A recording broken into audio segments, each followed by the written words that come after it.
عورتیں بھی کروا رہی ہیں ایکسرسائز, ان کا لے لیتے صبح. السلام علیکم جی, ایشیا پاکستانی یوٹیوب چینل کی طرف سے محمد ابن نجم.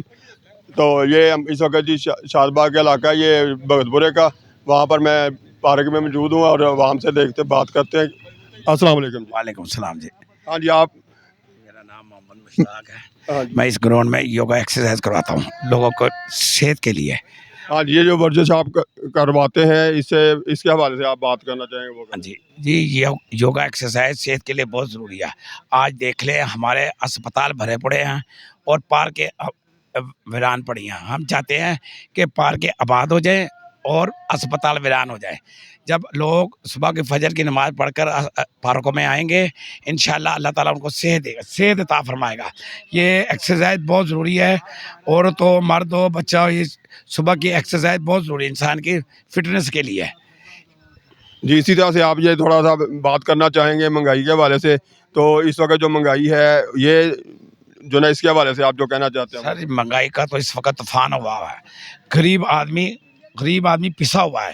ہمارے حکمرانوں کو کچھ ذرا سا احساس نہیں ہے کہ عوام کا کیا حال ہے. عوام اس وقت بہت مشکل میں ہے. 2 وقت کی روٹی بھی کھانی ان کے لیے مشکل ہوئی ہے. یا وہ روٹی کھا لیں وہ یا بل دے دیں. آج بل دیکھ لو, میرے گھر کا ایک کمرہ ہے, 12,000 12,500 روپے بل آیا. اب میں کھانا کھائیں کہ بل دے دیں. گورنمنٹ کو چاہیے خدا کا واسطہ کہ یہ کچھ عوام پر رحم کرے. عوام اس وقت پسی ہوئی ہے, مہنگائی میں بہت پسی ہوئی ہے. اچھا, آپ نے ماشاءاللہ اتنی حکومتیں دیکھی ہیں, عمر کے حساب سے دیکھا جائے تو آپ میں جتنے لوگ بھی اس وقت تک پاکستان میں حکومت کر کے گئے ہیں, ان سب میں سے آپ کے خیال سے کس کا دور زیادہ بہتر تھا؟ سر پہلے دور اچھے تھے, اب کے دور تو بہت مشکل ہیں. پہلے دور بہت اچھے رہے, جیسے میاں نواز شریف کا رہا, ضیاء اللہ کا رہا, یہ دور اچھے تھے, لوگ خوشحال تھے. آپ دیکھ لیں ہر ایک کو اپنی اپنی پڑی ہوئی ہے کہ مجھے مل جائے کرسی, مجھے مل جائے کرسی. خدا کا واسطہ ہے عوام کے لیے کچھ سوچے, عوام کا فائدہ دیکھیں, خالی اپنا نہ دیکھیں, صرف عوام کے لیے فائدہ دیکھیں کہ عوام کس مشکل میں گزر رہی ہے. آج لوگ بہت پریشان ہیں, اپنے بچوں کو پڑھا نہیں سکتے, اپنے بچوں کی شادی بیاہ کے لیے اتنے پریشان ہیں کہ وہ 2 وقت کی روٹی کھائیں کہ یہ اپنا بقایا بل وغیرہ دیں.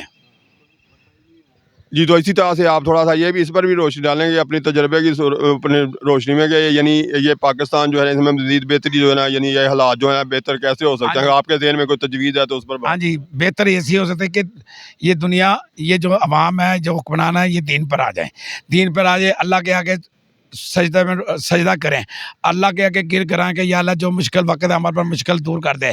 یہ اللہ کے علاوہ کوئی ہماری مشکلیں دور نہیں کر سکتا ہے. اس لیے ہر انسان کو چاہیے کم سے کم 5 وقت کی نماز پڑھیں اور اللہ کا شکر ادا کریں, اللہ کے آگے جھکیں. یہ ہمارے پاکستان کی مشکلیں تبھی دور ہوں گی جب ہم دین سے دور ہو جائیں گے تو مشکلیں بڑھتی جائیں گی. جب دین کے قریب جائیں گے انشاءاللہ اللہ کے فضل سے ہمارے گھر کے حالات بھی بہتر ہوں گے, پاکستان کے حالات بھی بہتر ہوں گے.